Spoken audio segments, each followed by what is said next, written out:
Okay, so now facing my opponent, I'm with the boxing range. So he throws his jab, and what I'm trying to do is first I'm seeing how he throws it, and then I'm going to time my cross and a follow. I can either, he throws the jab, same time, right? Cross, kick, or cross, hook, kick. Depends on which leg I want to punish with the kick. So the first exchange is off of his jab. So the kind of boxing you do is a bit more like for the street. You know, it's really it's very straightforward. He throws the jab, overhand, boom, land, punch, and I kick.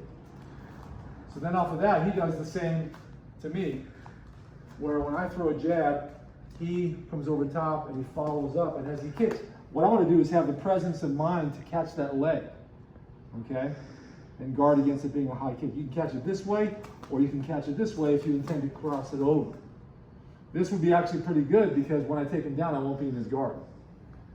So I could cross over this way and sweep the leg out, and down he goes, and then I still got this leg, so I can go to side control, or I can let go of the leg and just start hitting him standing and crouching over. So you want to think about like a lot of takedowns off of if the guy likes to kick, you can do a lot of different takedowns, or several good ones, off of the kick itself. So now once again, I throw the jab, he throws, boom, he hits again, and if I catch it this way, now I'm going to step through. If I step through, I'm going to catch his hip or his neck. I can do it with the neck, or I can do it with the hip and take him down here. Now I end up in his guard, his standing open guard.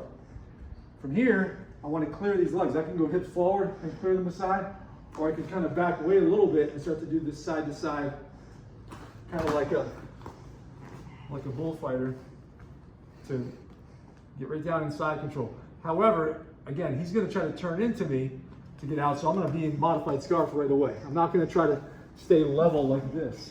I'm going to turn so that my hip seals against his hip, preventing the elbow escape, and this seals here to prevent his underhook. And I've got to lift up on this arm to keep him from turning too far. If he gets the elbow down, I've got to go to the glove, the wrist, and lock it against my body. This also keeps him from progressing any further. But his goal at this point is to move his hips out and get that underhook. So I got to watch for that. So we're here. Before it comes to that, I'm going to catch this, lift up, put my leg back under, feed the arm in, and then he's not thinking about the underhook anymore because he's got to guard his face. As he does that, then I'm going to trap the arm and catch it behind my head and come through like this. And now I can elbow, and I can hit him with my elbow this way or forearm. I can also hammer fist, and he's in some trouble from here. Now, if I want to finish, I've already got his arm trapped. I can step over his head and grab this arm, and then I'm going to do a triangle, and it's a very tight triangle from here, which I could also get his arm, but mainly it's the triangle here. Pretty tight? Yeah. Hurt your neck? No, you. Okay. So let's look at this one more time. There's a whole sequence starting with the boxing exchange, leads to a kick, leads to a takedown, leads to side control, and the finish. All right, so now I'm throwing the jab, and he's countering. Hits, hits, and I step in.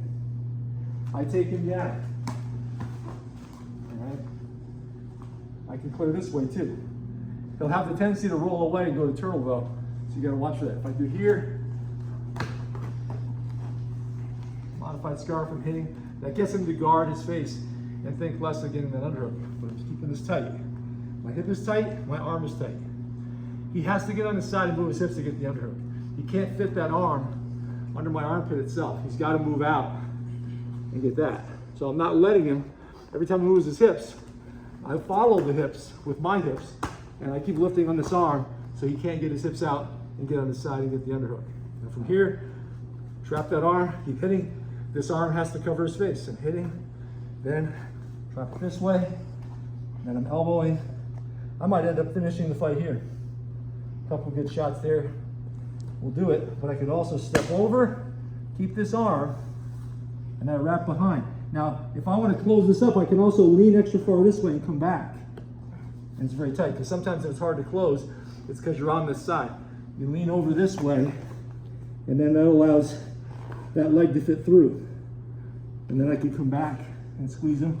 And I can also then grab this arm. It's not going anywhere. And I put the squeeze, and he's got about 8 seconds, he'll go to sleep.